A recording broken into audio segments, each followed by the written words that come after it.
Hi everyone, I just thought I'd go through a few things that we need to think about when we're doing our colour response drawings, just some of the practical side of the visual element to it. So you're all going to have your prompts, words that you're going to be looking at that are going to inspire what choices you make for your drawings. But there's a few things that we need to think about when we're starting to make the drawing. So the first thing I wanted to show you was thinking about the paper size that we're going to use. So as you can see on my screen, I've got an A4 piece of paper here, and that's actually a little bit bigger than we'd actually want it to be. So this is just what you kind of get in your home copier printer paper. And what we're going to do is, so we're going to fold the A4 down to A5 size, which is just halving that there. And that's actually an ideal size to be thinking about for our colour response drawings. The reason for this is that it involves quite a lot of drawing, and if you had it too big, you might kind of feel like it was going to take longer than you wanted to give it time for. You can always try it bigger, but this is probably the optimum size. You could even go half again. So this is that folded again into an A6, and that would also be a good size. It's up to you, and it might be that you have a sketchbook or a notebook that fits somewhere in between there, and you can use those pages. But if we're thinking about something between those two sizes, that's ideal. So I'm going to work with the A5 size just to show you the examples. And the first thing that you need to really think about is the colours that you're going to choose for your response drawings. So the idea is that each of the colours represents one of the responses that you can make to the words that you're looking at and the prompts that you're being given. And it's up to you what colours you choose, entirely whatever you fancy, but one's going to represent something along the lines of the feeling of brilliant sunshine. And then you've got somewhere in the middle, which would be kind of cloudy with the sun breaking through. And then your last colour choice is going to be representing more of a kind of a grey, rainy day. So I've chosen these three. And actually they're quite primary colours, but that's just an accident really. But the reason I chose them was because I just thought they would sort of work quite nicely together, but also they're so different from each other that they'll stand out really well on the paper. But again, it's up to you. You might have a certain colorway that you really like, and you can change it with each drawing if you like as well. So the next thing that I wanted to just go through with you was which material tools to use. As you can see, I've already chosen some felt tip pens. Now these ones are dual marker ones where they've got two tips. They've got kind of more of a chiseled nib on them, which I quite like to draw with. But equally, if you're thinking about felt tip pens, you could go for some, just, you might have some like these at home, and them ones are absolutely fine too. So you could just choose these for your felt tip pens. And the other choice you could do if you wanted to try is coloured pencils. So we're going to look at using these ones as well, just a nice selection of 3 colours of those.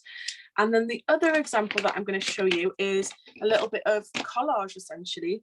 So this is basically just using 3 block colours of paper. Could be something that you've got some scraps left over in your craft box, or it could be that you raid the recycle bin and find some packaging that's got a nice little block of colour on.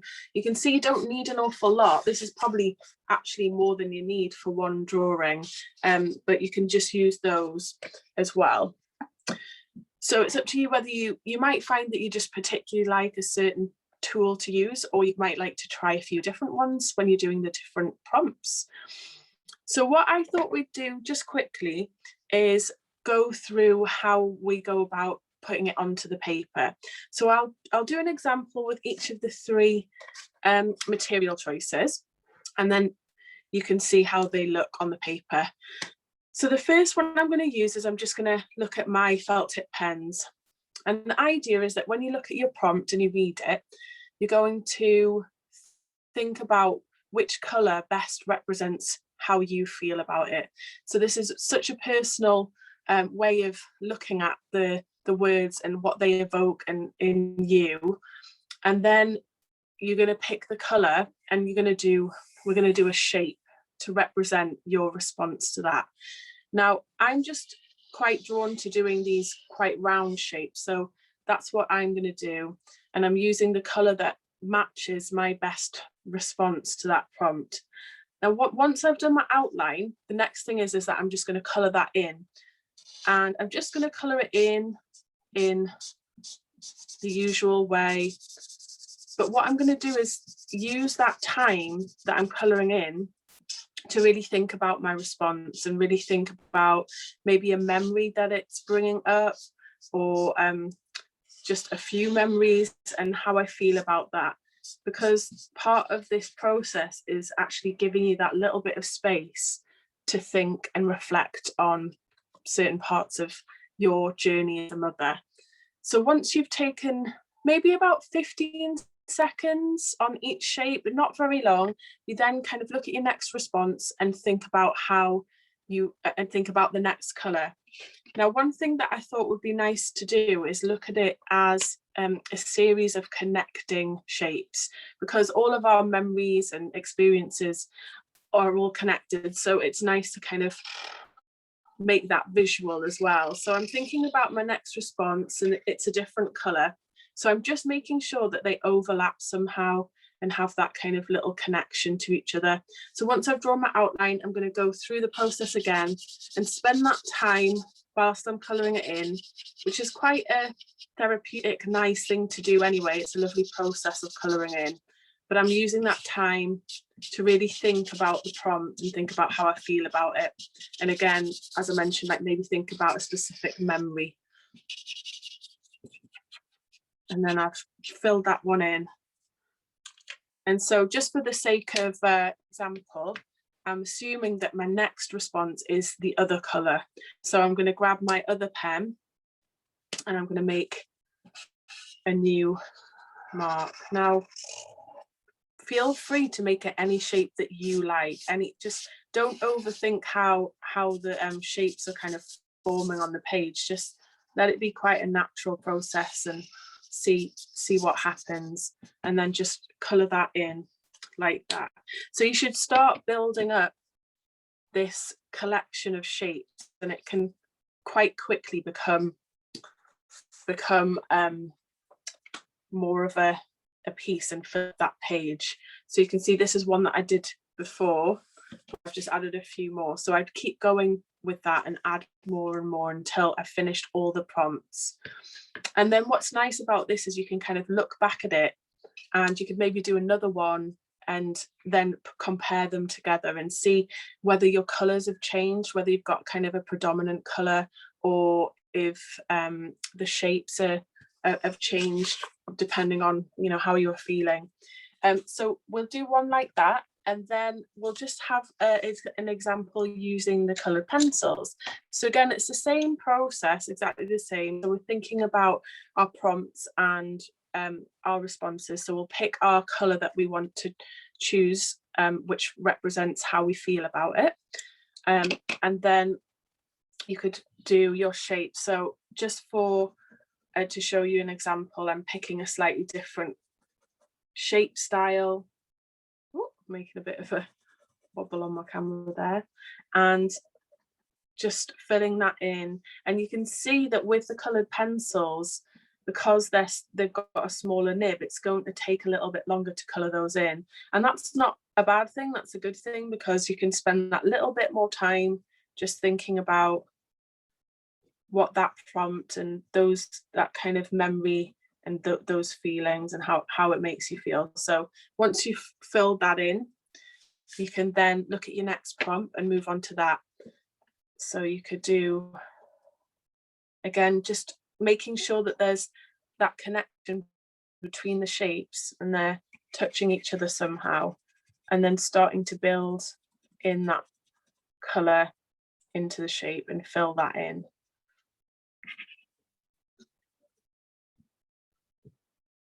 And just making sure you fill right to the edges and using that time. Okay, and then so you've got your second one, and then for the sake of the example, I'm going to think about the third response being a different colour. So for you, it might be that you find that you're using this mostly one colour. You might kind of keep coming back to the same feeling and same response, and that's absolutely fine, and that's great because you can see when you look at the picture how you feel about a lot of the different parts of your journey in your motherhood journey so far. So I'm just filling that in and going over the other shape, taking my time. The other thing to think about is the fact that you might find that you want to do something that feels quite a large shape. It might feel quite significant to you. So you might feel like you want to reflect that in the size of the shape that you're going to make. It might feel like something that you feel a little bit indifferent to.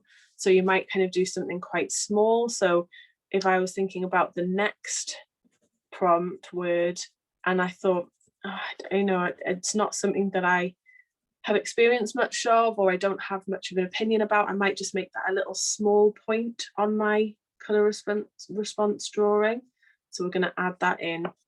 And then like with the last one, you'd keep going with those shapes until you'd filled in the whole paper, you know, all of the shapes and all of the prompts, and keep going like that. So have a little look at how it's kind of shaping up there. And then the last one, just to show you, I'm going to work on this one as an A6 kind of size, just to show you that it can work really well slightly smaller. So I'm just going to cut that down. It's a little bit neater. And then I'm going to get my paper, and it's exactly the same thing. We're basically creating some shapes, and instead of going in with the pens, we're just going to use our scissors to cut out a shape and then glue it down onto our piece of paper. So again, not overthinking too much about what the shape is, just let it maybe form whilst you're cutting with the scissors and create something there, and thinking about the size as well. And then just grab your glue stick and stick that down. If you don't have a glue stick, you could use blue tack instead and just stick them into place. It doesn't have to be as permanent as glue. You could just have it as blue tack and then be quite temporary. And then you can just stick it down like that. So again, this process takes around about 15-20 seconds per shape. So it doesn't have to be very long, but you can very quickly build up your responses. I'm just going to do a little triangle here to show you. So I'm moving on to my next response, thinking about it being this colour. And I'm just mixing up the shapes a little bit now. But just like with the pen and the pencil, using the time when you're cutting the shapes out and gluing it down to really think about your response and think about maybe a specific memory that it conjures up in you.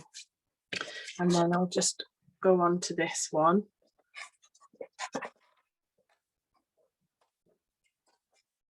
And you can see quite quickly we're starting to build up a new picture. It's quite fun to just have a little play around with different shapes with this. If you find that it's an activity that you're enjoying and you wanting to do multiple ones of this, what's really nice is that you can compare them and have a little look at, put them side by side and think about how they look and see whether the colours match them, come back to it again and see if it's changed a lot. You'll know which feeling is more prominent in your drawings. And the nice thing about this is that it's very personal to you. So it might be to someone else just look like a lovely drawing or piece of art that, but you have the kind of significance of what each thing means to you. So we're kind of keeping on building that up. And as I said before, just with the other ones, you build that up until you've got all of the responses. And so that would be quite full by the end. But then you can kind of put them together and see that you've got this lovely little collection of visual memories. So these are ones that I did before. So you can see that you can kind of have this nice little collection that you can add into your journal, or you could put into something else as well. So I hope you have fun doing it and have a little bit of an experiment.